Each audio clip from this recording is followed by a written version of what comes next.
इस दुनिया में 10,000 से भी ज्यादा बच्चे ऐसे हैं जिनके पास सुपर नेचुरल पावर्स है और इन्हीं में से एक है हमारा प्रोटैगनिस्ट यू ओतोसाका, जिसकी पावर सुनकर तुम खुद दंग रह जाओगे क्योंकि ये एनीमे एक अजीब सा मिक्सचर है दिल, दोस्ती और वक्त का। कहानी के स्टार्टिंग में यू ओतोसाका खुद को हमेशा अकेला महसूस करता है। वो सोचता है कि क्या दुनिया में और भी लोग मेरी तरह हैं। भीड़ के बीच में खड़े होकर वो हर इंसान को स्कैन करता है और यही वो हमें अपनी गॉड गिफ्ट पावर बताता है कि वो अपनी आत्मा को 5 सेकंड्स के लिए किसी भी इंसान की बॉडी में डाल सकता है। और इस पावर से इसने लड़कियों को भी परेशान कर रखा था और जब भी स्कूल के छपरी गुंडे दिखते वो उनकी बॉडी में घुसकर उन्हीं को आपस में लड़वा देता। वो सीधा एग्जाम्स के आखिरी मिनटों में टॉपर्स की बॉडी में एंट्री मारता और उनकी आंसर शीट्स पढ़ता और फिर हमेशा फर्स्ट आता। अब दोस्तों यहाँ पर हमें यू के सपने के बारे में पता चलता है। वो इस घटिया स्कूल को छोड़कर एक महंगे और रिच प्राइवेट स्कूल में जाना चाहता है। इसके लिए ये जगह जगह रिसर्च करता है, बच्चों की जासूसी करता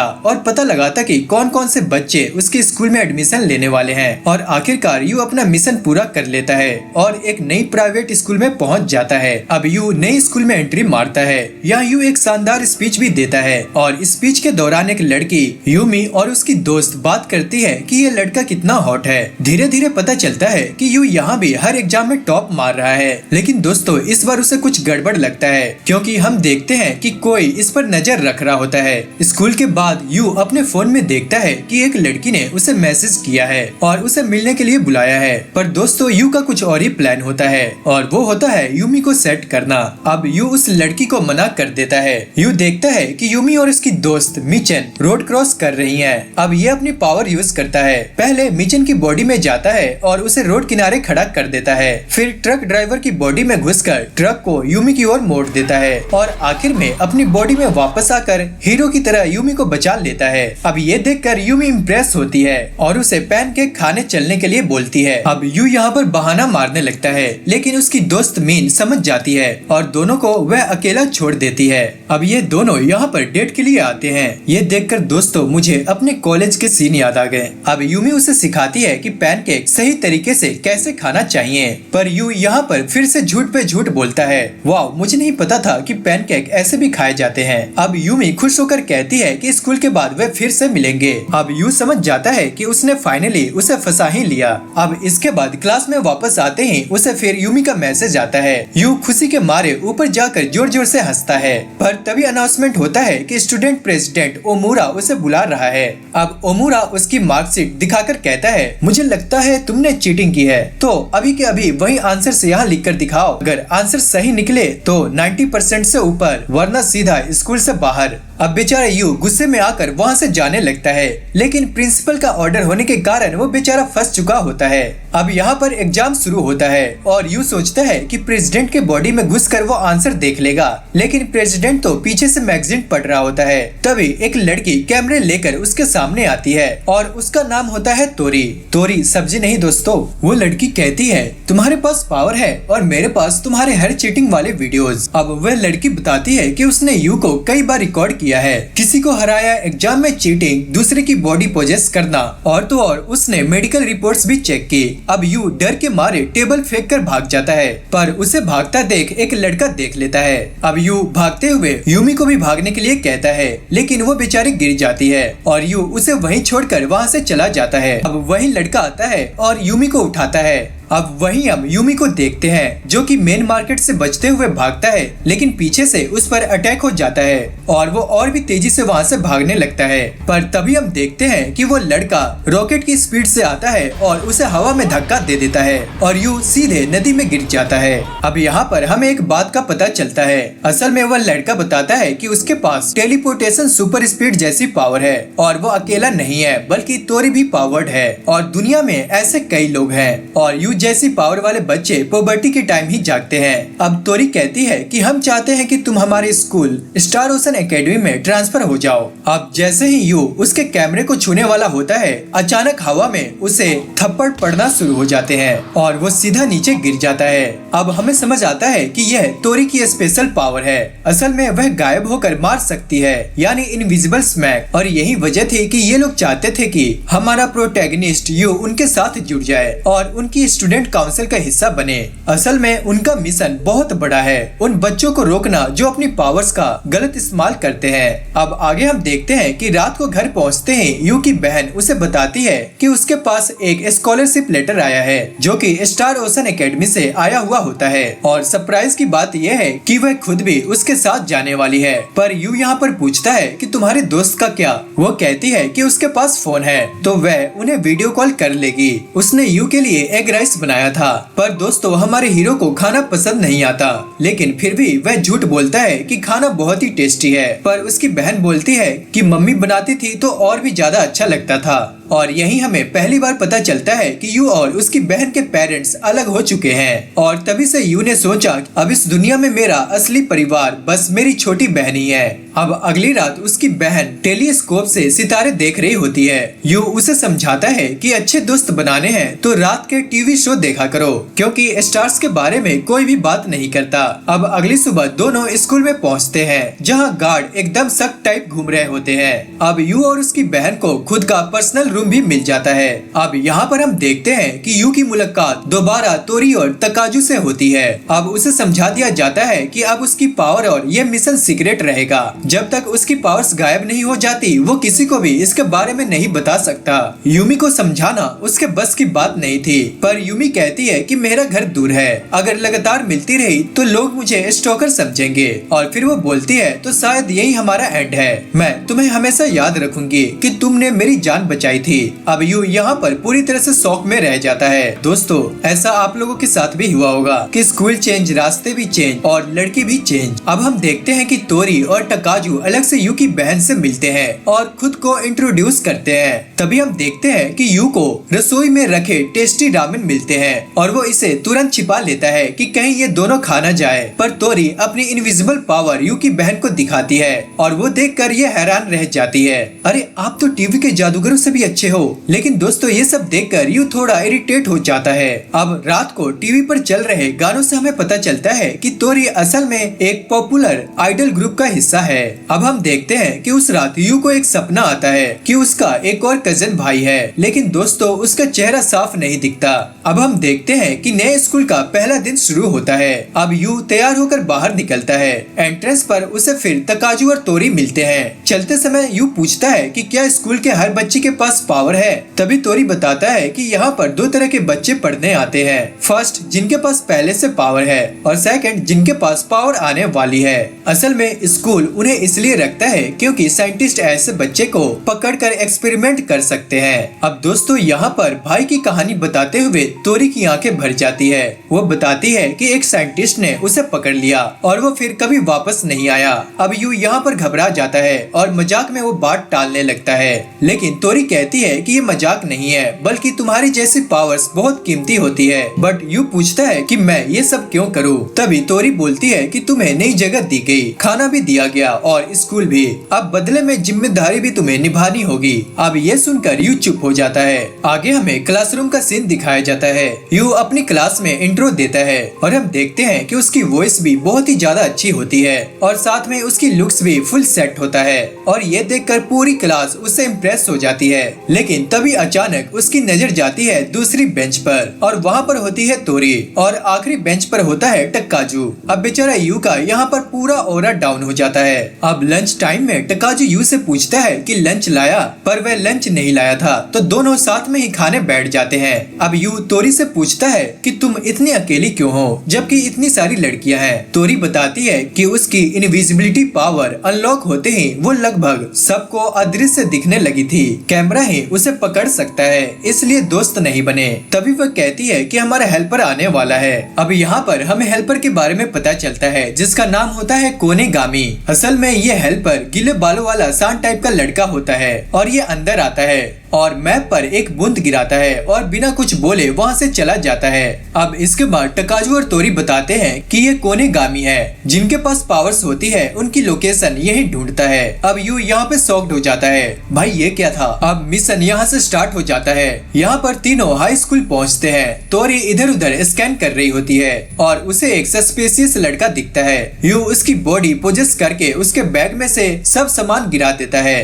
तभी तोरी को पर्स के अंदर से एक लड़की की फोटो मिलती है और उसी की एक्सरे इमेज भी। अब तोरी उस लड़के से कहती है कि ये फोटो उसे कहां से मिली। लड़का बोलता है कि उसने ये खरीदी है, लेकिन मैं इसके बारे में कुछ भी नहीं बताऊंगा। तभी तोरी फोटो उठाती है और उस लड़के से कहती है, अगर तूने सच नहीं बताया तो मैं ये फोटो उस लड़की को दिखा दूंगी। अब दोस्तों लड़का डर जाता है और मान ही लेता है कि ये फोटो उसे उंटो नाम के लड़के ने बेची थी। तभी सीन शिफ्ट होता है यू की ओर और हम देखते हैं कि वो एरो की ट्रेनिंग कर रहा होता है। तभी अचानक तोरी टेलीपोर्ट होकर उसके सामने आ जाती है और वही फोटो दिखाती है। अब यहाँ पर हम समझ जाते हैं कि यू ही वो लड़का है जिसे ये लोग ढूंढ रहे थे। अब दोस्तों यू यहाँ पर डर जाता है और वो कहता है, मुझे नहीं पता तुम लोग क्या बात कर रहे हो। ठीक है मत बताओ, पर इस पिन की मदद से मैं तुम्हारे लॉकर रूम के सारे राज निकाल दूंगी, इसलिए अच्छा होगा कि तुम खुद ही बता दो। अब यहाँ पर आखिरकार टूट जाता है और वो मान ही लेता है कि वह ये सब पैसों के लिए करता है। असल में उसके घर में फाइनेंशियल्स दिखते हैं और उसे फर्क नहीं पड़ता कि वो पैसे कैसे कमाए। अब वह अपनी एबिलिटी बताता है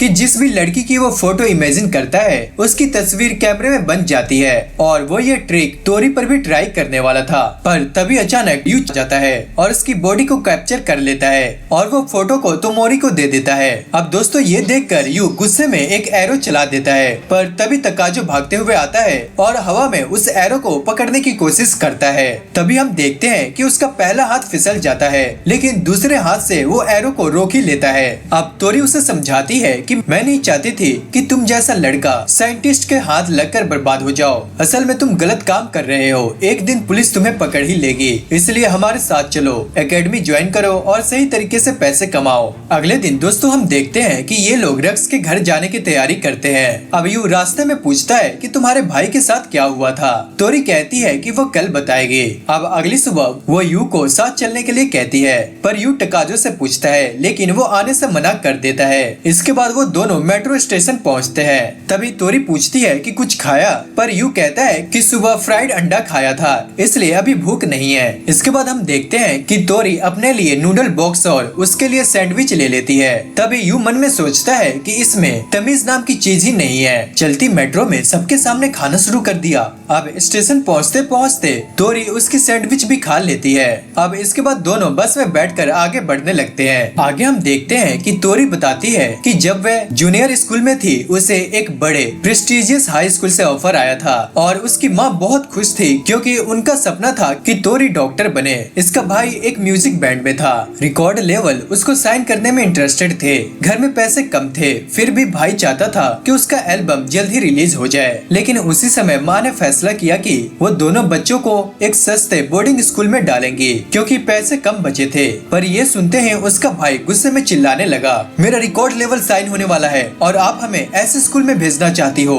माँ रोते हुए कहती है कि उनके पास कोई और चारा नहीं है। आखिर तोरी एक नॉर्मल स्कूल में चली जाती है जहाँ वो दोस्त बना लेती है। उस पर कुछ एक्सपेरिमेंट्स भी होते थे, लेकिन इसका भाई उससे दूर रहता था। एक दिन उसे पता चलता है कि भाई पर खतरनाक साइंटिफिक एक्सपेरिमेंट्स किए जाते हैं क्योंकि उसके पास एबिलिटी थी। वह असल में हवा में फ्रीक्वेंसी पैदा कर सकता था। साइंटिस्ट सोचते थे कि उसके दम पर एक ऐसे डिवाइस बनाएंगे जिससे हवा के जरिए बातें की जा सके। लेकिन एक साल बाद जब तोरी ने भाई को देखा तो वह पहचान में ही नहीं आया, वो बिल्कुल पागल हो चुका था। पर दोस्तों तोरी को अब समझ आता है कि उसके दोस्त उसे जानबूझकर डिस्ट्रैक्ट करते थे ताकि वह भाई की हालत को न जान सके।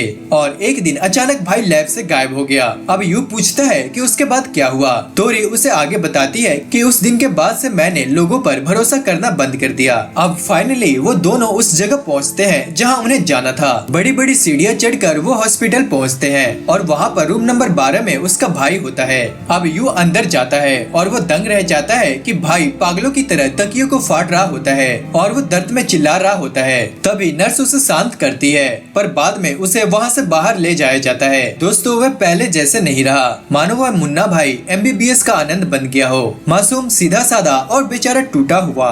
यहाँ हम देखते हैं कि बाहर का नजारा बहुत ही ज्यादा खूबसूरत होता है, लेकिन दोस्तों तोरी के दिल में तूफान था। वह कहती है कि साइंटिस्टों के लिए एबिलिटी वाले लोग सिर्फ बैटरियां होते हैं, अगर बैटरी खत्म तो रिसर्च भी खत्म। अब इन सब के बाद वो दोनों घर वापस लौट आते हैं, पर घर पहुंचते ही उसकी बहन नाराज हो जाती है पर यू बताता है कि वह अब स्टूडेंट काउंसिल का मेंबर भी बन चुका है। इस दिन यू की बहन काफी खुश थी। वो उसके लिए कड़ी चावल लेकर आती है, लेकिन यू के मन में बस एक ही डर घूम रहा था कि अगर साइंटिस्ट मुझे पकड़ लेंगे तो मेरी बहन का हाल भी तोरी के भाई जैसा ही हो जाएगा, क्योंकि उसने महसूस कर लिया था कि अगर उसके पास एबिलिटी है तो उसकी बहन के पास भी जरूर होगी। इधर प्रोटैगनिस्ट कड़ी चावल तो खाता है, लेकिन उसका चेहरा देखकर समझ आ जाता है कि उसे स्वाद से ज्यादा उसे सदमा लगा है। असल में उसकी बहन ने कड़ी चावल में भी सॉस रख दिया था और उसका बढ़िया से कट जाता है। अगली सुबह हम देखते हैं कि बहन प्यार से उसका टिफिन पैक करती है और हाँ, उसमें फिर से वही अंडा चावल होता है। अब यू मना करता है कि वो कैंटीन से खा लेगा, लेकिन बहन का चेहरा देखते ही लगता है कि वो चाहती थी कि भाई टिफिन साथ ले जाए। अब स्कूल पहुंचते ही टकाजो पूछता है क्या आज तुम लंच लाए हो, पर यू मना कर देता है। अरे चलो कोई बात नहीं, ठीक है, मैं आज तुम्हारे लिए स्पेशल एडिशन कड़ी चावल लाता हूँ। बेल बजते ही टकाजो अपनी सुपर स्पीड से खिड़की तोड़ता हुआ कैफेटेरिया तक पहुँचता है। अब यू जब पहुँचता है तो देखता है भाई साहब ने अपने और यू के लिए कड़ी चावल ले भी लिए हैं और खुद का सिर भी फाड़ लिया है। अब इसके बाद यू एक निवाला लेता है और अगले ही पल पागल होने की एक्टिंग करने लगता है। असल में दोस्तों वो एक्टिंग नहीं बल्कि सच में ही पागल हो जाता है। यार इतनी स्वादिष्ट चीज मैंने आज तक नहीं खाई। अब वो तीनों मिशन के लिए पहुंचते हैं और यहाँ पे कुमागामी फिर से गीला होकर आता है। यू पूछता है कि ये हमेशा गीला क्यों रहता है। टकाजो उसे बताता है कि इसकी पावर तभी एक्टिव होती है जब ये पूरा भीग जाए। अब इसके बाद कुमागामी मैप पर 2 बूंदे गिराकर बताता है कि आज जिसको पकड़ना है उसके पास 2 एबिलिटीज है और ये सुनते ही तीनों अलर्ट हो जाते हैं और अब प्लान बनाने लगते हैं। उन्हें कैमरे में जूतों के निशान दिखते हैं।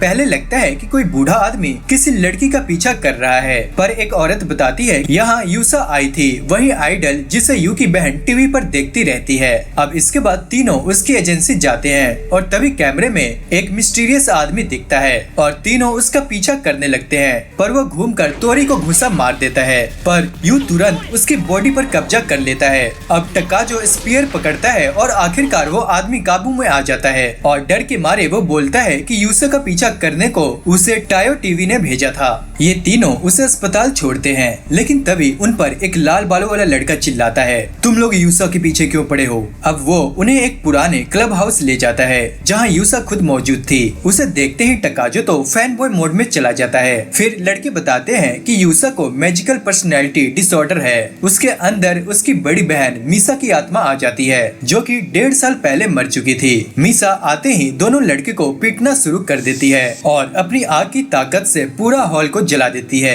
लेकिन जैसे ही वो देखती है कि लोग भी जल सकते हैं तो वो फौरन आग को बुझा देती है। अब जब तोरी पूछती है कि इतने लोग यूसा के पीछे क्यों हैं, तो असिस्टेंट साफ कहता है कि यूसा एक फोन घर पर ले आई थी जिसमें बहुत से गलत कामों के सबूत है। अब यूसा यहाँ पर भड़क जाती है, मैं उन सबको खत्म कर दूंगी जो मेरे बहन के पीछे पड़े हैं। तोरी उसे रोकती है, अगर तुमने किसी को नुकसान पहुँचाया तो तुम्हारी बहन के सारे पाप सबके सामने आ जाएंगे। और इसके बाद वो यूसा को एक डील देती है, सुनो हम तुम्हारी मदद करेंगे, बदले में तुम भी हमारा साथ देना, पहले तुम्हारा काम पूरा होगा फिर हमारा। यूसा प्रोड्यूसर को कॉल करके बुलाती है और हम देखते हैं कि गार्ड्स को असिस्टेंट पकड़ लेता है। अब प्रोड्यूसर आते ही कहता है फोन दो वरना तुम्हारे करियर खत्म, तुम्हारे पास कोई और रास्ता नहीं है। और दोस्तों यहीं से अब असली गेम शुरू होता है। जैसे ही प्रोड्यूसर बदतमीजी करता है, भाई यूसा गुस्से में उसके दोनों बॉडीगार्ड्स को आग लगा देती है जो कि ऑब्वियसली उसके ही दोस्त थे और एक्टिंग कर रहे थे जैसे सच में ही जल रहे हो।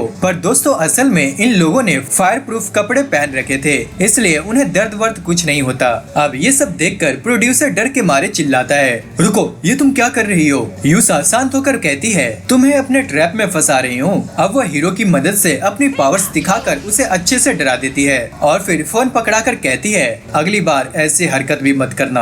और दोस्तों वो बंदा इतना डर जाता है कि अपनी जान बचाकर वहाँ से भागने लगता है। इसके बाद यूसा तोरी को इस पूरे प्लान के लिए थैंक यू बोलती है। तोरी कहती है कि अभी खेल खत्म नहीं हुआ है, अब तुम लोग हमारी एकेडमी में आ जाओ, यह तुम्हारी बहन की सेफ्टी के लिए ही है। मैं नहीं चाहती कि तुम किसी साइंटिस्ट के हाथ पड़ो और वो तुम्हारा गलत इस्तेमाल करे। बस हम जैसे जादूगरों के लिए पूरे जापान में सिर्फ वही जगह बची है। अब यूसा अपनी बहन के लिए ये बात मानने को तैयार हो जाती है, लेकिन उसके दोनों दोस्त मना कर देते हैं। वो कहते हैं कि जैसे ही तुम्हारी पावर खत्म होगी तुम अपनी बहन की बॉडी से निकल जाओगी। तभी वो लाल बाल वाला लड़का शो यूसा को रोकता है और बोलता है कि उसे उससे अकेले में बात करनी है। मिसा, मैं तुम्हें सच में बहुत पसंद करता हूँ। जिस दिन सुना कि तुम मर गई मैं टूट गया और बहुत रोया। और दोस्तों ये बोलते बोलते वो उसकी गोद में सर रखकर बच्चे की तरह रोने लगता है। अब हम देखते हैं कि मिसा उसके सिर पर हाथ फेरते हुए कहती है, सब ठीक है, लेकिन अब मैं मर चुकी हूँ। तुम अपने लिए नई जिंदगी ढूंढो, मरे हुए लोगों को पकड़कर मत बैठे रहो। मुझे भूल जाओ और कल से फ्रेश स्टार्ट करो।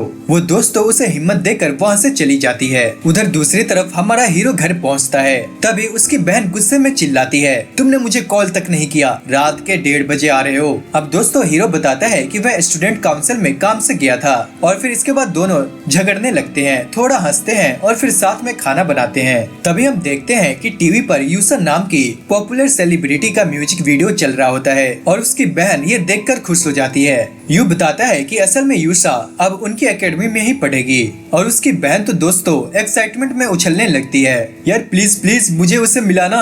अब दोस्तों यू को मजबूरी में हाँ बोलना पड़ता है और एक्साइटमेंट में उसके नाक से गुब्बारे निकलने लगते हैं। अब अगली सुबह यू उठता है और देखता है कि बहन ने उसके लिए पिज्जा टोस्ट बनाया है, पर उस पर फिर से आधा किलो सॉस डाल रखा होता है। अब एक बाइट लेते ही उसका सॉल शरीर से बाहर निकलने को आ जाता है, पर उसकी बहन उसे धमकी देती है, अगर पूरा नहीं खाया तो लंच में भी यही दूंगी। अब बेचारा यू के पास कोई भी ऑप्शन नहीं होता तो वो आंसू पीकर पूरा टोस्ट खत्म कर देता है। इसके बाद हमें स्कूल का सीन दिखाया जाता है। पूरे स्कूल में खबर फैल चुकी होती है कि सेलिब्रिटी यूसा क्लास ज्वाइन करेगी और जैसे ही वो अंदर आती है लड़के तो लिटरली पागल ही हो जाते हैं। टीचर लाख कोशिश करता है पर कोई उसकी सुनने को तैयार नहीं होता।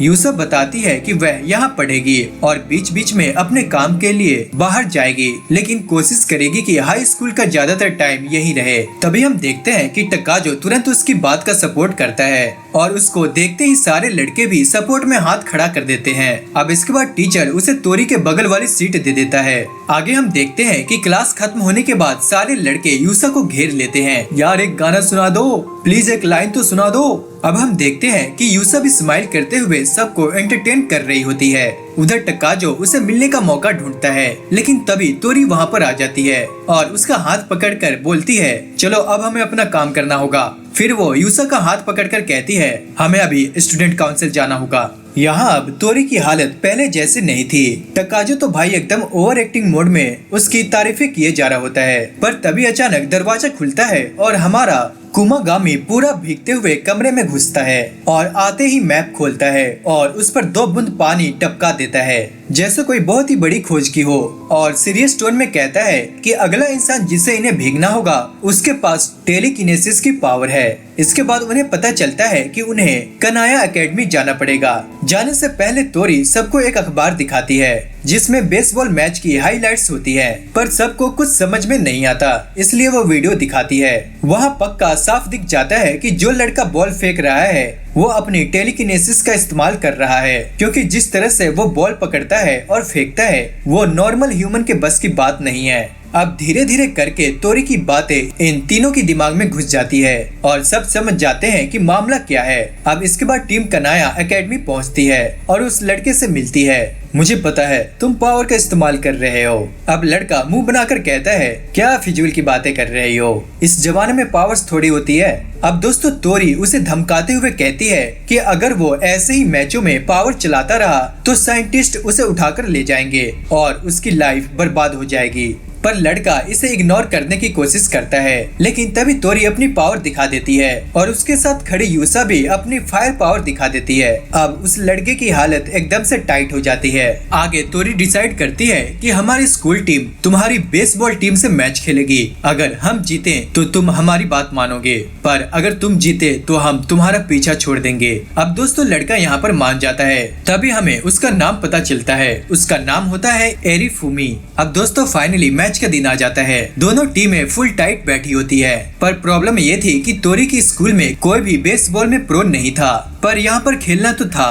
पहला मैच स्टार्ट होते ही सामने वाली टीम की तीनों बॉलें धड़ाधड़ बाउंड्री पर जाती है। तोरी उनसे इतनी नाराज होती है कि बकवास करते करते यू को चिढ़ा देती है और फिर सब अपनी पावर्स देकर उसको शांत कराते हैं। अब जब उनकी टीम की बारी आती है तो एरिफुमी अपनी पावर से हर बॉल को इतनी तेज घुमाता है कि कोई एक बॉल भी हिट नहीं कर पाता।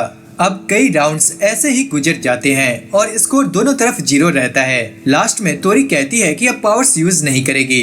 इसके बाद एरिफुमी एक बॉल फेंकता है और पावर से बैटर को मिस कराता है। अब फिर तकाजो की बारी आती है, पर वो पहली बॉल मिस कर देता है और वहीं दूसरा भी मिस हो जाती है, पर तीसरे में वह हल्का सा शॉट मारता है और दौड़ता है। तोरी कैमरा दिखाकर एम्पायर को प्रूफ कर देती है कि तकाजो सेफ है। अब एम्पायर उसको सेफ घोषित कर देता है, लेकिन उसका चेहरा देखकर लगता है कि उसकी जान ही निकल गई हो। अब यहाँ पर यूसा की बारी आती है, वो भी शॉट मारकर वहाँ से निकल जाती है। अब आगे हम देखते हैं कि तोरी आती है और यू से कहती है कि तुमने तो एग्जाम में चीटिंग की थी, इस बार भी कर ही लो। आगे तोरी बॉल को हिट करती है और वहाँ से भागती है। अब लास्ट में यू की बारी आती है, पर वो दोनों बॉल मिस कर देता है और तीसरी बॉल फाउल चला जाता है। अब बॉल जैसे ही आती है वो टेलीकिनेसिस से उसे जमीन की तरफ धकेल देता है।